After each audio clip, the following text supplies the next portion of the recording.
A very good evening, everyone. I hope you are fit and fine, doing well in your studies. तो English literature school के इस YouTube platform पर आप सभी का स्वागत है और साथ साथ स्वागत है आपका विलियम शेक्सपियर के वो फैक्ट जो शायद अभी तक आप नहीं जानते थे। तो इस सीरीज में आज फिर हम कुछ अमेजिंग फैक्ट को जानेंगे और साथ साथ फैक्ट के पीछे जो क्या रिसोर्स है, जो एक ऑथेंटिक सोर्स है, उसको हम वाइडली डिस्कस करेंगे, रीड करेंगे उस टेक्स्ट को। डेफिनेटली ऑथेंटिक टेक्स्ट को क्वेश्चन के साथ पढ़ने का बेनिफिट ये होता है कि you have a crystal clarity in your concept. Exam hall में आपको थोड़ा सा भी डाउट नहीं होगा, इस चीज का प्रोमिस मेरा अपने एक्सपीरियंस के साथ रहता है। अगर इसी पैटर्न में आप पूरी एंटायर किसी स्पेसिफिक कोर्स को पढ़ना चाहते हैं तो आप इंग्लिश स्कूल की ऐप डाउनलोड कर लीजिए, लिंक डिस्क्रिप्शन में है। और वहाँ पर सिस्टमेटिक वे में आप एक नॉमिनल से फीस के साथ बाकी चीजों को सिस्टमेटिक वे क्वालिटी मटेरियल को पढ़ सकते हैं। तो आइए विदाउट एनी डिले स्टार्ट करते हैं William Shakespeare amazing fact that you didn't know so far.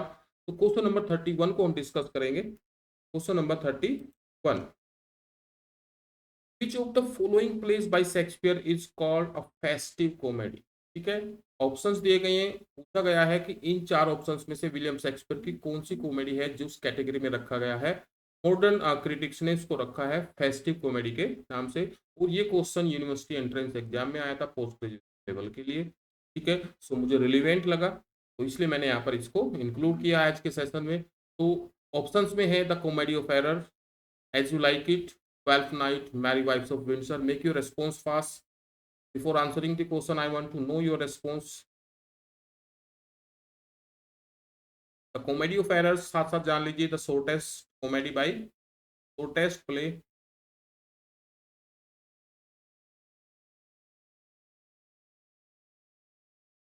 Shakespeare की बात कर रहे हैं कि शेक्सपियर का शॉर्टेस्ट प्ले है as you like it, the most romantic comedy, romantic comedy, साथ साथ ग्रेट कॉमेडी भी है, great comedy, 12th night, mature comedy, mature के साथ साथ ग्रेट कॉमेडी में भी आती है, मैरी वाइफ्स ऑफ विंडसर। ठीक है, किस तरह की कॉमेडी में आएगी मैरी वाइफ्स ऑफ विंडसर?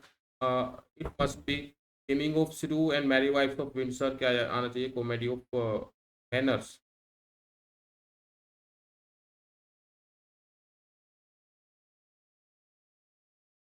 ठीक है, तो यस, 12th नाइट इसका बिल्कुल सही आंसर है। आइए इसके फैक्ट को देख लेते हैं।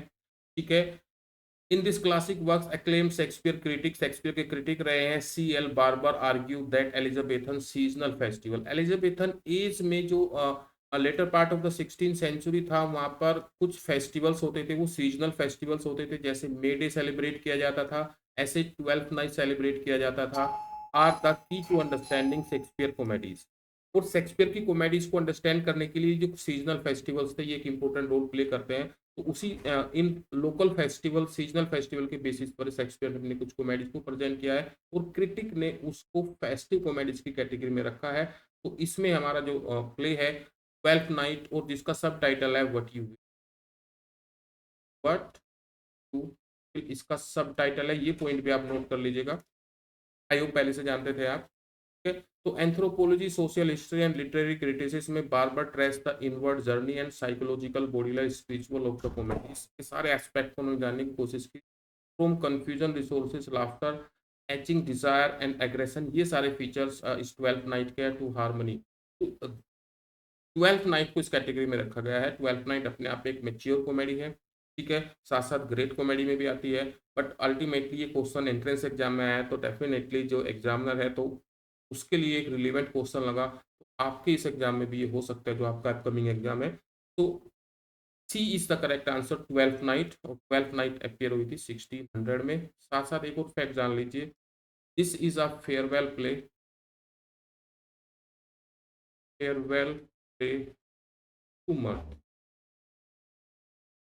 ठीक है, शेक्सपियर का एक ऐसा प्ले है, लास्ट क्वेश्चन हमने डिस्कस किया था, स्वान सॉन्ग। ठीक है, स्वान सॉन्ग होता है लास्ट परफॉर्मेंस, लास्ट फेयरवेल या लास्ट परफॉर्मेंस। ठीक है, फेयरवेल टू आर्ट। लेकिन यहाँ पर एक क्वेश्चन बनाया है कि फेयरवेल टू मर्थ, मर्थ का मतलब होता है हैप्पीनेस, ह्यूमर, और ये 1600 में आया था। और इसके बाद जो पीरियड स्टार्ट हुआ था वो था उनका the period of gloom and depression, जिसमें उन्होंने क्या लिखी, डार्क कॉमेडीज लिखी थी। Measure for Measure, All's Well That Ends Well and Troilus and Cressida. तो उसमें हंसी की कोई बात नहीं है, वो डार्क कॉमेडी है, लाइफ के एक डार्क एस्पेक्ट को प्रेजेंट करती है। साथ साथ उन्होंने 4 ग्रेट कॉमेडीज लिखी थी, ग्रेट ट्रेजेडीज लिखी थी। हेमलेट आता है, हेलो आता है, किंग लियर आता है, मैकबेथ आता है। और साथ साथ उन्होंने एक और ट्रेजेडी लिखी थी, Roman tragedy, Antony and Cleopatra. ये जो पूरा करियर है इनका 1601 से 1607 तक का, तो इन्होंने इसमें कोई भी हैप्पीनेस और मर्द या हुमर पर कोई प्ले नहीं लिखा है। तो उनका जो लास्ट प्ले है जो मर्द को प्रेजेंट करता है वो 12th नाइट है। ये क्वेश्चन अपियर हो चुका है।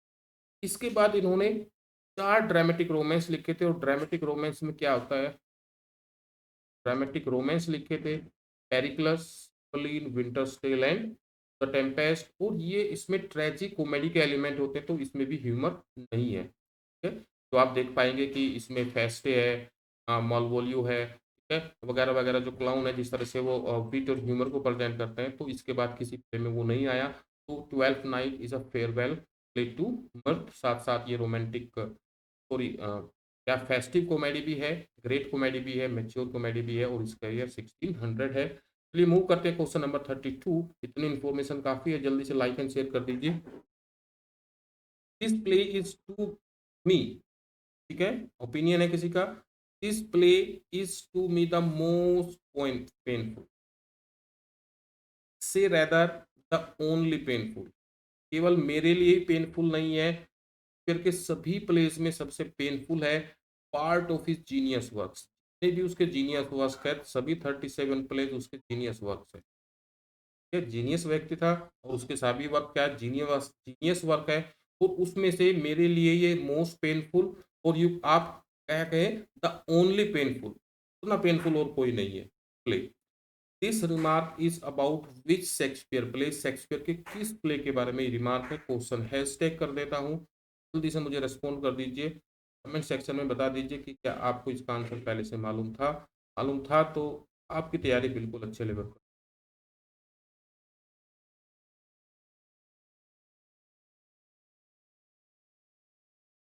क्या है ऑप्शंस में, ऑप्शंस में हेमलेट है 1602, King Lear 1605 and Measure for Measure 1600, Antonio and Cleopatra 1607. I hope these year can recall or remind you the years of their composition and performance again and again.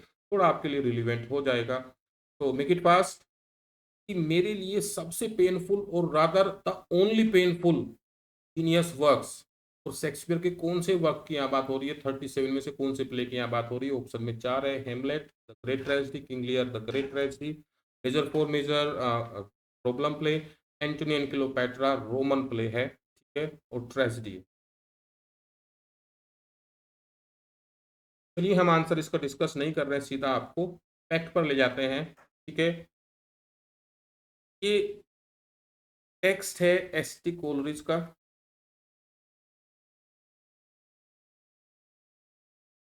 Lectures on Shakespeare. ठीक है, को collect किया है critic ने, के बेटे ने और उनकी वाइफ ने, तो तब ये हमें फॉर्म मिल पाई है। ठीक है, डिस्प्ले तो यहाँ पर वो इवेल्युएट कर रहे हैं मेजर फॉर मेजर को 603। Display which is Shakespeare through out is to me the most painful, say rather the only painful part of his genius work. ठीक है, so this is a remark by S.T. Coleridge about Shakespeare problem play, or you can say dark comedy measure for measure। क्यों कहते हैं ऐसा, the comic and tragic part equally border on the wonder, the one being disgusting, the other horrible, and the pardon and the marriage of Angelo। माफी भी होती है, शादी भी होती है। Angelo not merrily baffles the strong indigent claim of the justice and cruelty। ये इसकी थीम है, जस्टिस और अथॉरिटी के बीच की थीम को ये प्रेजेंट करता है। वो एक न्याय की कोशिश करता है अथॉरिटी के साथ साथ, और फिर उसको क्या नाम है, इसाबेला को वो शादी का प्रपोज भी करता है, जिसको अभी तक विक्टिम बनाया जा रहा था। With lust and demon play baseness can not be forgiven because we cannot conceive them as being morally repented of। किसी चीज पर पछतावा होना, अब उसका पछतावा नहीं कर सकते, but it is likewise degrading to the character of women. Women के कैरेक्टर को ये क्या कर रहा है, डिग्रेड कर रहा है। जिस तरह से दिखाया गया है कि आपको क्या जो ड्यूक होता है, तो वो जो ड्यूक इंचार्ज होता है वो कहता है कि आपको कॉम्प्रोमाइज करना पड़ेगा, आपको मेरे साथ एक रात बितानी पड़ेगी। तो क्या विमेन के कैरेक्टर को यहाँ पर डिग्रेड करने की कोशिश की गई है। बेमुंड एंड फ्लेचर भी अगर ऐसा करते तो वो शायद ये गलती ना करते। तो this was the opinion of ST. Coleridge in his work lecture on William Shakespeare that were given in the beginning of 19th century and collected by of his relatives and other publishers।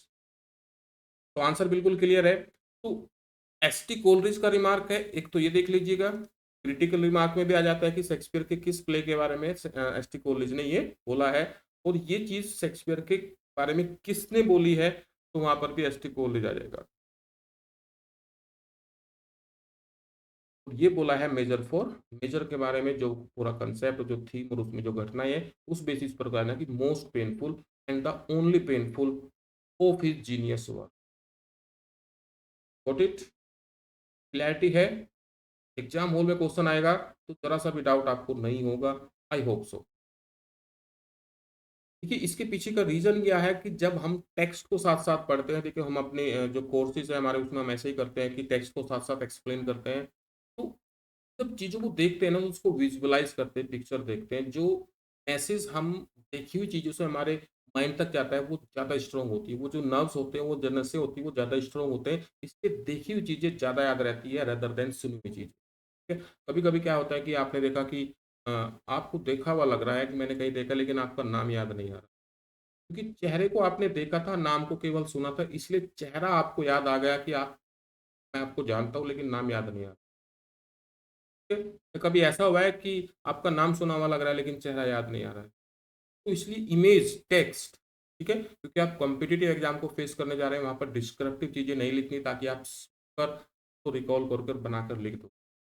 ठीक है, ऐसा नहीं होने वाला है। जब competitive exam में objective type based question हो गए, ठीक है, तो उसमें हमें टेक्स्ट की हेल्प चाहिए होती है कि टेक्स्ट में हम क्या बैठा था, क्योंकि हम एग्जाम हॉल में क्वेश्चन पेपर में टेक्स्ट को फेस करने, ना कि अपनी एमए की कॉपीज में आपको कुछ चीजें एक्सप्रेस करनी है। ठीक है, आपको टेक्स्ट मिलेगा, टेक्स्ट के बेसिस पर आपने टेक्स्ट देखा था तो ये कनेक्ट ज़्यादा जल्दी करेगी, इसलिए टेक्स्ट को जानना जरूरी है। तो इसलिए मेरी क्लास में पूरी कोशिश होती है कि हर एक क्वेश्चन के साथ वो जो टेक्स्ट है वो आपके सामने प्रेजेंट कर सकूं। और ये जो क्वेश्चन है, ये 100 अबोव स्कोर अगर आपको क्लिक करना है तो उसके लिए है। बेसिक चीज़ें पीछे छूट चुकी है, बेसिक के लिए आप बाकी वीडियोस देख सकते हैं, चैनल पर है या जिसको भी आप फॉलो करते हैं। But these are the things कि वो जो आउट ऑफ बॉक्स क्वेश्चन आते हैं कि ये शेक्सपियर का क्वेश्चन कहाँ से आ गया, डिफरेंट ऑथर का क्वेश्चन कहाँ से आ गया, तो उन सब चीज़ों को कलेक्ट करने के लिए चीज की जा रही है। तो I hope you will agree, और अगर अग्री करते हैं तो लाइक एंड शेयर कर दीजिए फटाफट, ताकि मुझे मोटिवेशन मिले और इस तरह का कंटेंट में प्रेजेंट करता रहूँ। Question number 33, in his lecture on Shakespeare which play Coleridge describe the author the myriad minded man, our and old man Shakespeare. I do believe कि शेक्सपियर को मायराइड माइंडेड बोला है एस.टी. कोलरिज ने, ये चीज आपको पहले से मालूम है, 100% मुझे श्योर है। बट अपने लेक्चर्स के दौरान किस प्ले में उन्होंने शेक्सपियर को द मायराइड माइंडेड मैन बोला है, और एक्चुअल जो स्टेटमेंट है वो ये है, आपने बहुत सारी मार्केट्स की बुक में देखा है कि myriad minded Shakespeare called by S T. Coleridge, लेकिन पूरी लाइन क्या है, the myriad minded man, our and all men's, हमारा और सभी लोगों का सेक्स। तो स्टेटमेंट तो एस.टी. कोलरिज का है इन हिज लेक्चर्स, लेकिन during which play he remark this. Question आता है ना कि सैमुअल जॉनसन ने जो मेटाफिजिकल पोएट टर्म है उसको कोइन किया था during the life of Henry Marvel या अब्राहम कावले। ठीक है, तो किसकी लाइफ स्टडी के दौरान उन्होंने वो ये वर्ड को कोइन किया था। तो ठीक ऐसे ही क्वेश्चन बन रहा है यहाँ पर कि myriad minded man ST college ने बोला है, but during which of work, वो किस वर्क को एनालाइज कर रहे थे तब उन्होंने इसको ये एडजेक्टिव दिया है मायराइड माइंडेड, असंख्य सिर वाला, मतलब असंख्य मस्तिष्क वाला, कि आपकी जो मस्तिष्क, आपकी क्वालिटी, आपकी जीनियस है वो बहुत बड़ी है। एक सिंगल माइंड वाला व्यक्ति ऐसा नहीं कर सकता। तो ऑप्शंस में एज यू लाइक इट है, रोमांटिक कॉमेडी हेमलेट, ट्रेजेडी है रिचर्ड थर्ड, एक सेंट्रल कैरेक्टर, एक विलन है इसमें, the comedy of error, shortest play है। ठीक है, आंसर आप खुद गैस कीजिए और साथ साथ इस टेक्स्ट को देख लीजिए, यहाँ पर बात हो रही है कॉमेडी ऑफ एरर्स। ठीक है, अर्ली कॉमेडी में आता है the myriad minded man, our and old man Shakespeare, ये पूरी लाइन उन्होंने यूज की। पूरा फ्रेज किसके लिए यूज किया गया है? शेक्सपियर के। Shakespeare has in this place piece presented us with a legitimate farce, farce एक कॉमिक एलिमेंट होता है, in exact consonance with the philosophical principle and character of farce, as distinguished from the comedy and from entertainment। और important हमारी line थी, and this line was quoted in praise of Shakespeare during his lectures on William Shakespeare and on his play Comedy of Errors। तो I hope ये question आपको interesting लगा होगा और ये आपके लिए नया भी होगा। तो डी हमारा इसका करेक्ट आंसर है। Keep it up. आपके लाइक और शेयर मुझे बता रहे हैं कि आप कितना एंजॉय कर रहे हैं। क्वेश्चन नंबर 34 पर मूव करते हैं। Which Shakespeare plays did Coleridge describe a specimen of purely romantic drama? इससे अच्छा क्वेश्चन नहीं हो सकता। ये वही क्वेश्चन है, आउट ऑफ बॉक्स क्वेश्चन, तो जर्नल हमारी स्टडी से बाहर से आते हैं और फिर हम कंफ्यूज रहते हैं कि ये क्वेश्चन कहाँ से दे दिया, इसका क्या आंसर हो सकता है। तो इंग्लिश लिटरेचर स्कूल के प्लेटफॉर्म पर जो कहा जा रहा है वही आपको मिलेगा। ठीक है, तो कथनी और करने में कोई डिफरेंस नहीं है, और हमेशा एक एक इंफॉर्मेशन जो हम यहाँ पर शेयर करते हैं, द सोर्स इज ऑथेंटिक। ठीक है, बच्चे को कंफ्यूजन ना हो। ऐसा नहीं होता कि विकीपीडिया से उठाकर कॉपी पेस्ट बनाकर बुक बना। समझ रहे हैं आप किसकी बात हो रही है? सारी नॉलेज का भरमार एक जगह कर दिया। नॉलेज को एक पॉकेट में संभालना थोड़ा मुश्किल होगा, लेकिन हमारा कंसेप्ट क्या है कि आपका इंटेलेक्ट डेवलप हो। तो जब इंटेलेक्ट डेवलप होगा तो फिर उन फैक्ट्स को आप आसानी से कैरी कर सकते हैं ना। छोटे बच्चे के लिए एबीसीडी मुश्किल होती है, लेकिन जैसे जैसे उसका इंटेलेक्ट बढ़ता है तो फिर उसके लिए बड़ी बड़ी सेंटेंस और बड़े बड़े कोड्स ईजी होने लगते हैं। कब उसकी डेवलपमेंट हुआ है, मेंटल डेवलपमेंट हुआ है। तो इंग्लिश लिटरेचर पर आपको मेंटल डेवलप कर कर फिर नॉलेज को गेन करना है। That is the best platform. इसलिए हमारे सब्सक्राइबर अभी तक कम है, बट कोई बात नहीं है। तो ऑप्शंस में क्या है? एज यू लाइक इट पूछा है, प्योरली रोमांटिक ड्रामा का स्पेसिमेन है। रोमांटिक ड्रामा, रोमांटिक कॉमेडी नहीं पूछी है।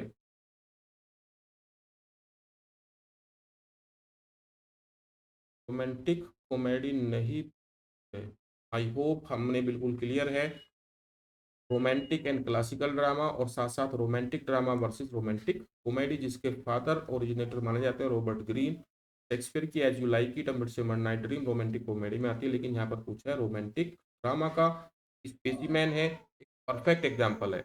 एज यू लाइक इट है, मिडसमर नाइट ड्रीम है, द टेम्पेस्ट है, द विंटर स्टेल है। और हाँ, ये ओपिनियन एस टी कॉलेज का, एस टी कॉलेज ने इस कॉमेडी को क्या बोला है, इस ड्रामा को रोमांटिक ड्रामा का स्पेसिमेन बोला है। तो ऑप्शंस में विंटर स्टेल है, द टेम्पेस्ट है, मिडसमर नाइट ड्रीम है, एज यू लाइक इट है। ठीक है, देख लीजिए क्या कहते हैं। द टेम्पेस्ट की यहाँ पर वो बात कर रहे हैं, उसको डिस्क्राइब कर रहे हैं। The Tempest is a specimen of purely romantic drama. जो रोमांटिक ड्रामा है जो क्लासिकल ड्रामा के अपोजिट होता है। ठीक है, क्लासिकल ड्रामा क्लासिकल यूनिटीज को फॉलो नहीं करता, हालांकि द टेम्पेस्ट करता है हद तक। ठीक है? केवल यूनिटीज की बात नहीं हो रही, अदर क्लासिकल रूल्स भी है जिसको फॉलो नहीं करता।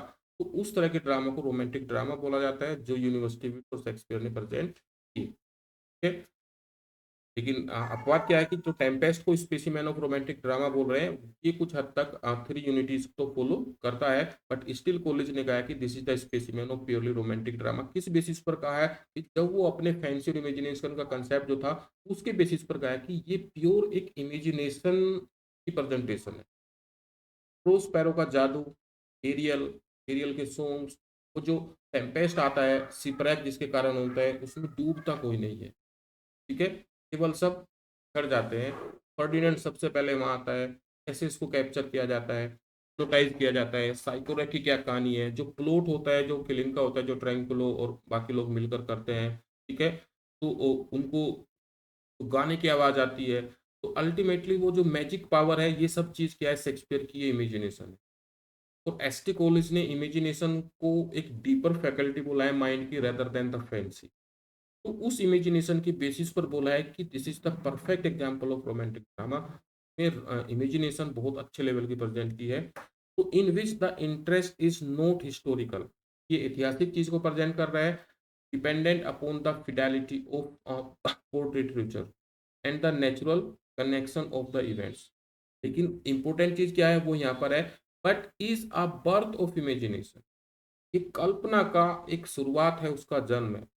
इसकी जो घटनाएं हैं, इसको हिस्टोरिकल कंटेक्स्ट है वो इंपॉर्टेंट नहीं है। रोमांटिक ड्रामा के हिसाब से क्या है, it is the birth of imagination, यहाँ पर इमेजिनेशन की शुरुआत होती है। उससे बाकी के प्ले में या अदर ऑथर्स में आप देखेंगे तो इतनी इमेजिनेशन इतनी प्रेजेंट नहीं की। और आगे चलकर जो रोमांटिक लिटरेचर का जो कंसेप्ट था वो इमेजिनेशन पर बेस्ड था, तो वो यहीं पर शुरू होता है, ऐसा कॉलेज ने माना है। And the rest only on the cooperation and union of the element granted to assumed by the poet।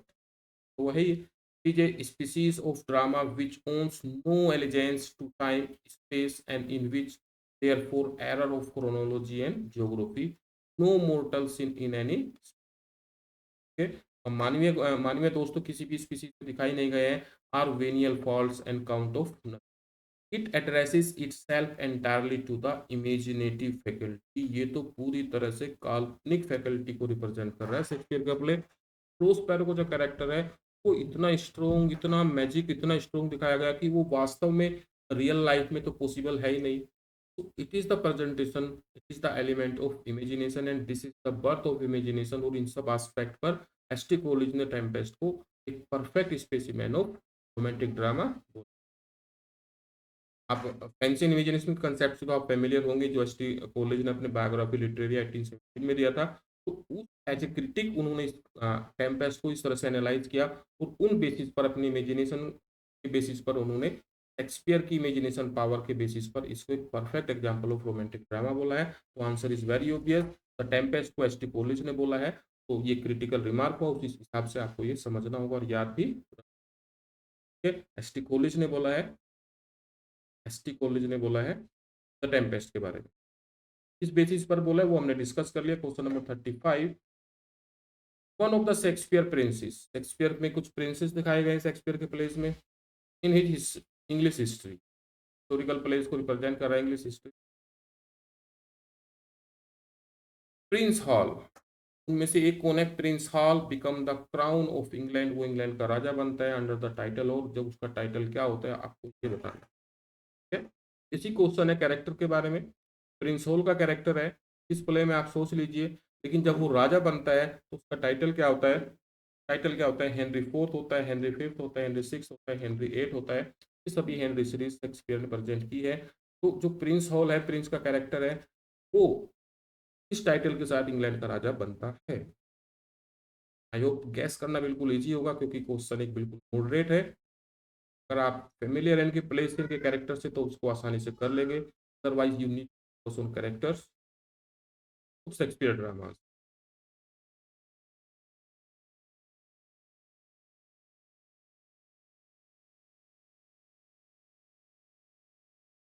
Okay, तो इसमें प्रिंस हॉल की बात हुई, और प्रिंस हॉल तो एक कैरेक्टर हेनरी फोर्थ में है, और आगे चलकर वो राजा बनते हैं, और हेनरी फिफ्थ के नाम से वो टाइटल उनको मिलता है।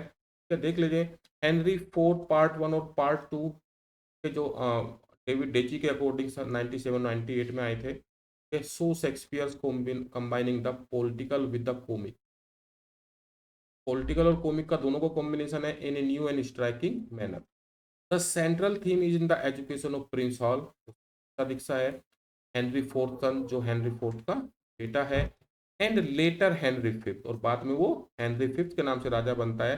This is work out with the many echoes of the older realities, but the figure who represents the rights is much more than ये लाइन इंपॉर्टेंट नहीं है, इंपॉर्टेंट यही है कि वो हेनरी फोर्थ का बेटा है। यहाँ पर जो प्ले है दो पार्ट में प्रेजेंट किया गया है, एक में भी आ सकता था लेकिन उसके दो पार्ट प्रेजेंट किए गए हैं। इसी में वो जो फनी कैरेक्टर है, फैट कैरेक्टर है फॉल्स स्टाफ, जो क्वीन एलिजाबेथ को बहुत पसंद आया, उनकी डिमांड पर फिर एक और प्ले प्रेजेंट किया गया। क्या नाम था उस प्ले का, जल्दी से कमेंट सेक्शन में बताएं। हेनरी फोर्थ जो प्रिंस हॉल है, सॉरी हेनरी फोर्थ के बेटे प्रिंस हॉल है, वो हेनरी फिफ्थ के नाम से इंग्लैंड के राजा बनते हैं। ऑब्वियसली बी हमारा करेक्ट आंसर हो जाएगा। Question number 36, which of the following tragedies is the tragedy of circumstances rather than of the character? कि शेक्सपियर के बारे में बोला गया है, इसी ब्रैडली ने कि करेक्टर इज डेस्टिनी है शेक्सपियर के मामले में, डेस्टिनी इज करेक्टर, कि उसके भाग्य उसको साथ वो ट्रेजेडी करती है कि हीरो को जो अच्छाई है तो वही थोड़ा सा उसके लिए उसके विनाश का कारण बन जाते हैं, जिसको क्या बोलते हैं, हमर्सिया बोलते हैं। हेमलेट गलत आदमी नहीं था लेकिन फिर भी एक छोटी सी कमी प्रोक्रास्टिनेशन, डिले करना डिसीजन मेकिंग में, वो उसके विनाश का कारण बनती है। ट्रेजिक एंड उसका होता है। मैकबेथ ओवर एम्बिशियसनेस हो जाता है, अदरवाइज बहुत बहादुर और बहुत फेथफुल है वो। ठीक है। और ओथेलो ग्रेट जर्नल है, डेडिकेटेड है, लेकिन जेलिसी उसके मन में आ जाती है, शक करने लगता है, and out of this he thought कि उसकी वाइफ क्या है, इनफिडाइल हो गई है, और वो उसको मार देता है। किंग लियर, ठीक है, ग्रेटिट्यूड करता है, साथ साथ एक अच्छा डिसीजन नहीं ले पाता कि अपने एरोगेंस के कारण, जिसके डेथ होती है। तो यहाँ पर ऑप्शंस में पूछा गया कि शेक्सपियर की कौन सी ट्रेजेडी है जो ट्रेजेडी ऑफ सर्कमस्टांसेस है रेदर देन द कैरेक्टर। अभी मैंने जो सारी डिस्कस की है वो ट्रेजेडी ऑफ कैरेक्टर है, कि हमर्सिया उनमें यूज हुआ है। आप देखेंगे हेमलेट में, ओथेलो में, किंग लेयर में, मैकबेथ में, सभी में क्या है, हमर्सिया एक ट्रेजिक फ्लॉ की बात हो रही है। तो यहाँ पर दो ऑप्शन आपके एलिमिनेट हो जाएंगे, मैंने आपको हिंट दे दी। अब बचे Antonio and Cleopatra and Romeo and Juliet, इसमें से जो ट्रेजेडी ऑफ सर्कमस्टांसेस है, अच्छा क्वेश्चन है, बिल्कुल अच्छा क्वेश्चन है, हैशटैग मैंने कर दिया है। देखिए एंटोनियो एंड क्लियोपैट्रा में भी हमर्सिया है, लेकिन कभी आप सोच के देखेंगे कि रोमियो एंड जूलियट में क्या हमर्सिया आपको नजर आता है, जहाँ हीरो कोई गलती करता हो के कारण उसकी डेथ होती है। ऐसी कोई गलती नहीं है, प्यार करना कोई गलती नहीं होती। ठीक है। तो चलिए टेक्स्ट देख लेते हैं। Produce Romeo and Juliet a play of star cross lover. देखिए यहीं पर हमें आंसर क्लियर हो जाता है कि ये जो कहानी है, ये जो प्ले है, स्टार क्रॉस लवर की है, ऐसे प्रेमी जो कभी नहीं मिलते। ठीक है। मिलना मतलब शादी होकर एक हैप्पी एंडिंग, मतलब वो एक दूसरे को नहीं पा पाते। इसी को बोला है कि स्टार क्रॉस लवर की ये कहानी है। तो ये फैक्ट एमसीक्यू कई बार एग्जाम में आ चुका है। बेस्ड ऑन इटालियन स्टोरी, और ये जो है प्ले रोमियो एंड जूलियट एक इटालियन स्टोरी पर बेस्ड है, which had already been handled in English via the French. French के माध्यम से इंग्लिश में ये हैंडल हो चुकी थी शेक्सपियर से पहले, both in prose and poetry. Shakespeare's immediate source was the verse rendering Arthur Brooks' poem The Tragical History of Romeo and Juliet। ये जो पूरी लाइन है ये सोर्स है शेक्सपियर की love tragedy Romeo and Juliet का। डायरेक्ट नोट कर लीजिए, आर्थर ब्रूक्स की पोएटिक वर्क है the tragical history of Romeo and Juliet के, इटालियन सोर्स है। तो he produce a quite different effect by speeding up the action and by giving the characters new life and motivation। फिर तो genius है, अपने नए तरीके से प्रेजेंट करेगा। Is however as Shakespeare tells it, फिर खुद कहते हैं a tragedy of circumstances rather than of tragedy of characters. Brilliantly renders and passionate lyrical dramatic terms भी दिए गए हैं। तो डार्क रोज लवर की कहानी है, इसका सोर्स डिस्कस किया, और शेक्सपियर का खुद का मानना है कि ये जो ट्रेजेडी है, ट्रेजेडी ऑफ सर्कमस्टांसेस है rather than the tragedy of characters. तो रोमियो एंड जूलियट जो अर्ली फेज में लिखी गई लव ट्रेजेडी है, इसका आंसर है डी। Got it? ठीक है, प्लान बन रहा है। तो 5 से ऊपर नंबर हासिल करना है। ठीक है। आप डीएसएसबी का एग्जाम दे रहे हैं तो वहाँ पर तो एग्जाम आपका जो लिटरेचर सेक्शन है और ग्रामर सेक्शन है वो 100 मार्क्स का ही आता है। ठीक है। क्योंकि एलटी की आप तैयारी कर रहे हैं तो उसमें भी ऐसा ही है, क्योंकि वहाँ पेडागोगी भी है। बट वट एवर, तो आपका टारगेट 90% है, तो इंग्लिश लिटरेचर को फॉलो करें, उनके कोर्सेज को आप ज्वाइन कर सकते हैं, ऐप का लिंक डिस्क्रिप्शन में है। ठीक है। रिलेवेंट कोर्सेज आप ले सकते हैं, फीस बिल्कुल नॉमिनल है। आप ये नहीं कह सकते कि पैसे की कमी के कारण मैं अच्छी कोचिंग नहीं ले सका, ऐसा नहीं होगा। आप इंग्लिश लिटरेचर इसको ऐप को, के कोर्सेज को ट्राई कर लीजिए। पैसे के कारण ऐसा नहीं हो, ठीक है। मात्र 100 रुपये महीने में आपको पूरा टीजीटी का, भले यूपी की तैयारी कर रहे हो, डीएसएसबी की कर रहे हो, यूपी की कर रहे हो, अराउंड आपको 100 रुपये पर मंथ में जाएगा। तो प्रैक्टिस टेस्ट तो उससे भी बहुत सस्ते हैं, 50 रुपये महीना, ठीक है। तो आप किसी को ब्लेम नहीं कर सकते, इतने तो आप रिचार्ज करा लेते हैं 300 रुपये महीना का, ठीक है। और एक ऐसी छोटी सी चीज, you can not blame anybody, पैसे की कमी के कारण मैं कच्चे कोचिंग नहीं ले सकता, ठीक है, या मैंने गलती से उस कोचिंग को, उस कोचिंग को, उस कोचिंग को इतना पैसा दे दिया, अब मैं क्या करूं। बहुत सारे स्टूडेंट्स बोलते हैं। Question number 37, which of the following Shakespeare villain was referred as to a motiveless malignity? ये क्वेश्चन आपके लिए सुपर इजी है, ठीक है, क्योंकि अगर आपका लेवल ऑलरेडी 90 का है, आप आगे बढ़ रहे हैं, तो उस पर्पज से हम क्वेश्चन बना रहे हैं। 92 105 कैसे जाना है। यूपी टीजीटी की अगर बात करें 125, या पीजीटी की बात करें तो कितने क्वेश्चन आने हैं, तो इसमें से कैसे करेंगे, ठीक है। तो टारगेट हमेशा 90% अबव मार्क्स का रहता है, कंपटीशन है। तो मैं समझता हूँ ये आपका क्वेश्चन पहले से क्लियर होगा। Which of the following Shakespeare villain, Shakespeare के कौन से विलेन को बोला गया है मोटिवलेस मेलेंगिनिटी, बिना किसी उद्देश्य के वो गलत काम करता है। रिचर्ड थर्ड है, यागो है, याकिमो है, क्लोडियस है, ठीक है। अनडाउटली, अनडाउटली एसटी कोल्रिज ने यागो को बोला है मोटिवलेस मेलेंगिनिटी, ठीक है। यागो रियलिस्ट है। The man who thinks he knows how to get on the world realizes his power to manipulate people like puppets is more than a mere device to get the plot started as more modern critic than the embodiment of motiveless melancholy। तो एक पूरा perfect example है मोटिवलेस मेलेंगनी का, जिसका कोई motive नहीं है और फिर भी उसके अंदर बुराई कूट कूट कर भरी है।